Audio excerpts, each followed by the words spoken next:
में पूछा नाम कौन सा जपे, तो जो अपने को अच्छा लगे सो। इसका उत्तर यही, जो अपने को अच्छा लगे सो।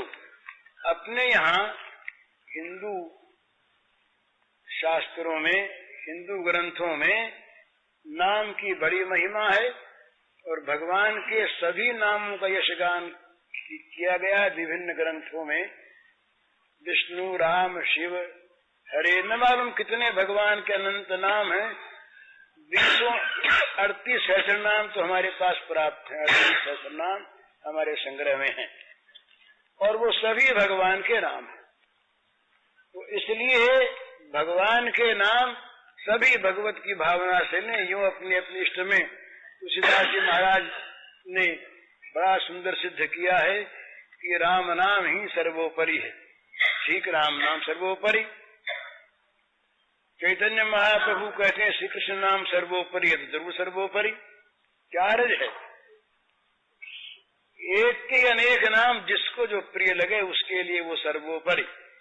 और ये बात ठीक जैसे भगवान के रूप के संबंध में भगवान कृष्ण का उपासक ये समझे कि शिव के उपासक, राम के उपासक, विष्णु के उपासक, ये सब मेरे ही कृष्ण के उन नामों से उपासना कर रहे हैं। उनका खंडन नहीं और अपने आप को छोड़ना नहीं। एक बड़ी सुंदर सी कहावत सुनने में आती है, कहाँ तक ठीक मुझे पता नहीं, पर सिद्धांत बिल्कुल ठीक। कहते हैं कि तुलसीदास जी महाराज ब्रज पहुंचे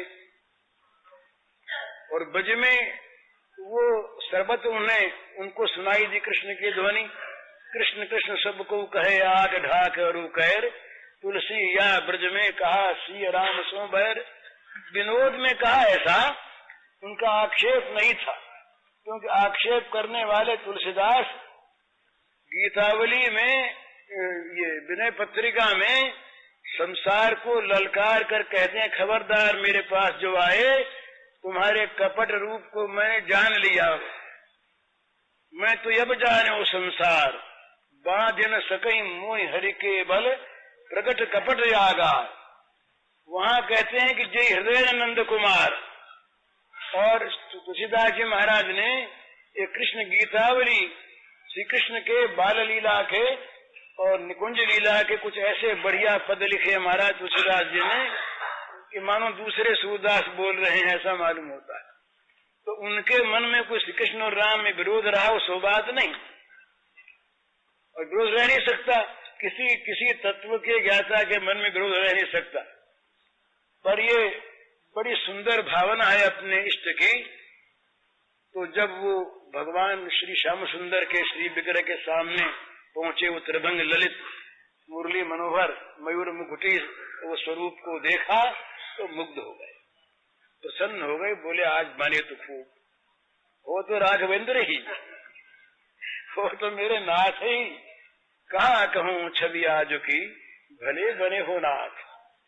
हे नाथ, हे राघवेंद्र, आज की छवि क्या कही जाए तो नई छवि दिखने में आ रही है। धनुष के बदले में मुरली है और वो रत्न किरीट के बदले में यो मयूर पिच्छ शोभा पा रहा है आपके मस्तक पर।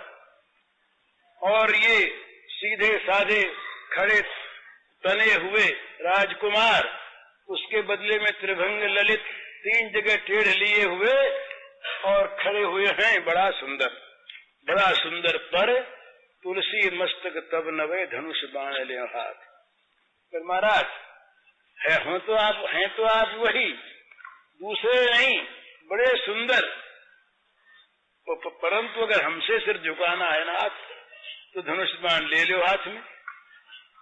तो मुरली मुकुट दुराए के नाथ भय रघुनाथ, ऐसा कहते हैं।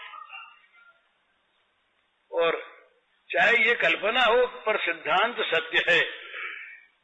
तो भगवान के किसी रूप में परायापन न करे, अपने जिस रूप की उपासना उसको छोड़े नहीं। ये सिद्धांत की बात यदि बार बार मनुष्य बदलता रहेगा अपने साधन को, तो साधना में वो सिद्ध नहीं हो सकता। मार्ग यदि बार बार बदलता आदमी, तो किसी भी मार्ग पर आगे बढ़ नहीं सकता। मार्ग का निश्चय करने के समय तो ठीक निश्चय कर ले, और निश्चय करने के पश्चात उस मार्ग पर चलता रहे, आगे बढ़ता रहे, तो आगे से आगे मार्ग बताने वाले उसे मिलते रहेंगे और वो अग्रसर होता रहेगा। तो भगवान के मार्ग के प्राप्त करने के अनेक मार्ग, जिपुर नाना पथ जुषाम निर्नाम एको गम्य, वो वस्तु तो प्राप्त करने के एक समुद्र, एक नदियां विभिन्न मार्गों से टेढ़ी सीधी जा रही है उस समुद्र के अंदर अपने को समा देने के लिए, मिला देने के लिए। इसी प्रकार भगवान की ओर सब चलते हैं, चलना चाहिए, तो विरोध न करे और अपने वाले को छोड़े नहीं।